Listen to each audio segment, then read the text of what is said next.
എന്തിങ്ങനെ ഇരിക്കണേ? ഒന്നുമില്ല.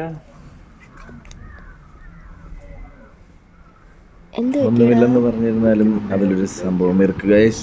ബിക്കോസ് കുറച്ചെന്ന് പറഞ്ഞാൽ 15 ദിവസത്തെ ഇടവേളയ്ക്ക് ശേഷം വീണ്ടും ഡ്യൂട്ടിക്ക് പോകുന്നതിൻ്റെ ഒരു പെടാപ്പാടാണ് കാണുന്നത്.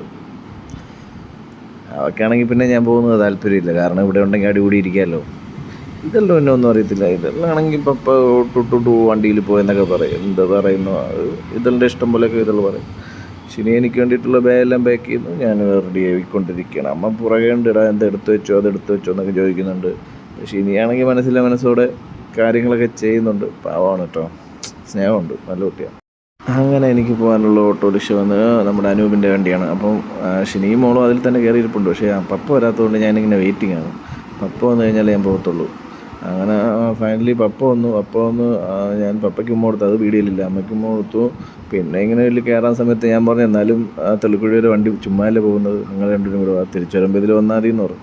അവരെൻ്റെ ഒപ്പം വന്ന് എന്നെ അവിടെ ജംഗ്ഷനിൽ ഇറക്കി. അവർ തിരിച്ചു പോയി. അപ്പോൾ ഞാൻ ബസ് കയറി. ബസ്സിൽ തിരക്കൊന്നുമില്ല. ടിക്കറ്റൊക്കെ എടുത്ത് അങ്ങനെ ഇരുന്ന് സൈഡ് സീറ്റിലിരുന്നു. അങ്ങനെ ഇരിക്കുമ്പോഴും വീട്ടിലെ കാര്യങ്ങൾ തന്നെയാണ് ചിന്തിക്കാറ്. കാരണം ഹോം സിക്നെസ് ആണേ.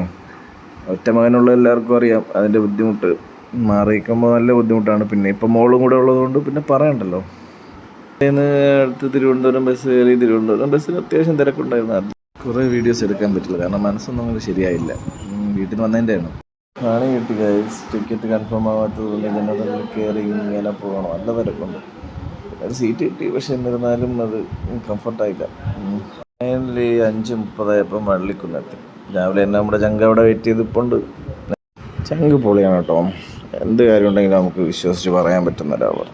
പക്ഷേ ആ സമയത്തും വീഡിയോ എടുക്കാൻ പറ്റില്ല. എന്നാലും വീഡിയോയുടെ അവസാനം പുള്ളി കാണും.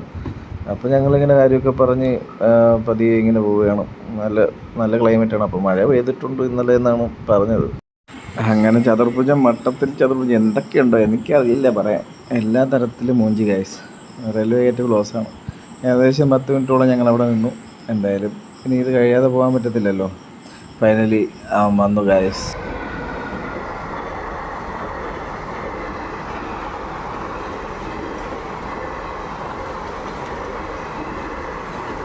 അങ്ങനെ അത് കഴിഞ്ഞ് റൂമിലെത്തിയിട്ടാണ് നമ്മുടെ ബ്രോ.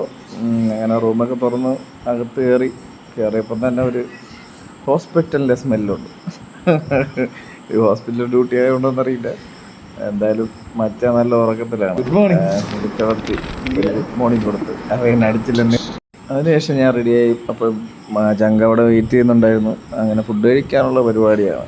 ഇവിടെ നാട്ടിലുള്ളത് പോലെയല്ല, നല്ല ചൂട് ചുട്ട പത്തിരിയും ചായയും പിന്നെ അതുപോലെ തന്നെ പുട്ടും പപ്പടവും പുഴുങ്ങിയ മുട്ടയും പുഴുങ്ങിയ ഏത്തമ്പഴവും എല്ലാം കിട്ടുന്നത് കിടിലൻ കടയുണ്ട്.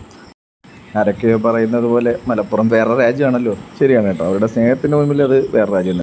അങ്ങനെ റൂമിലെത്തിയപ്പോൾ ചങ്ക അവിടെയുണ്ട്. ചങ്കിനൊരു ഗുഡ് നൈറ്റ് കൊടുത്തു. രാവിലെയാണ് എന്നാലും ഉറങ്ങാൻ മുമ്പ് ഒരു ഗുഡ് നൈറ്റ്.